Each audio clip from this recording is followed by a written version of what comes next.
Simpatico incontro ieri sera tra la dirigenza e i giocatori della Pro Favara con gli Ultras, la tifoseria organizzata dei gialloblu. Il presidente Rino Castronovo, tutta la dirigenza e buona parte dei giocatori si sono recati nella loro sede per un cordiale incontro che mette ancora in evidenza il grande legame della società dei giocatori con la tifoseria organizzata. I supporter dei gialloblu che seguono la squadra non solo a Favara ma anche nelle trasferte sono stati felici di ricevere nella loro sede la Pro Favara per rinsaldare il grande legame che c'è tra la tifoseria e la squadra.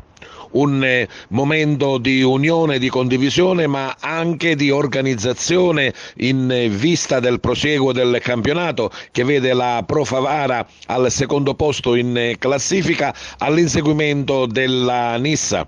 Si è parlato proprio della partita di domani con il Miselmeri che è il presupposto di una grande partita con la Nissa che si giocherà la prossima domenica in trasferta. Ma sentiamo i protagonisti e vediamo la grande festa.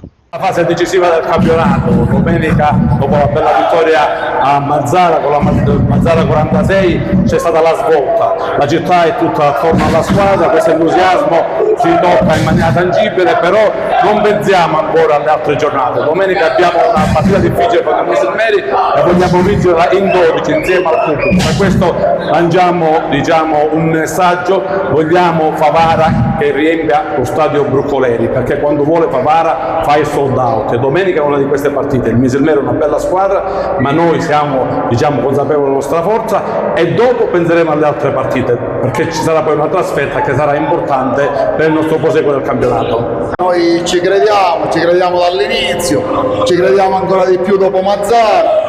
Siamo un unico gruppo, squadra, ultras, società e speriamo di arrivare, di tornare dopo più di 20 anni in Serie D.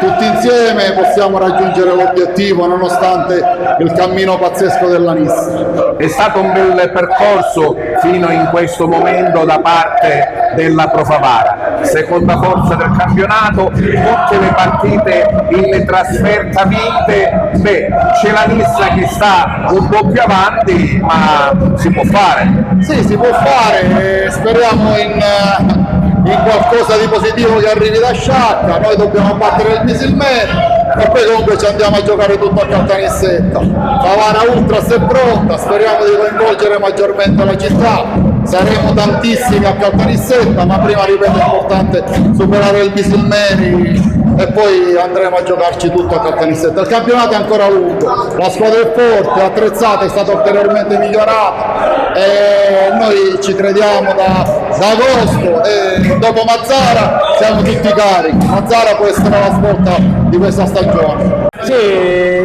alla fine sono quelle le cose che contano soprattutto in queste categorie, perché in queste categorie si arricchiscono in pochi o forse nessuno, però le cose che restano, le emozioni che restano sono queste, sono passare queste ore o questi momenti con questi ragazzi che tra mille sacrifici abbandonano lavoro e ci seguono tutte le parti come è successo domenica a Mazara. Come ho detto prima a loro, noi li sentiamo veramente tanto, li sentiamo vicini, sentiamo la loro spinta e quindi dobbiamo fare qualcosa di magico anche per loro.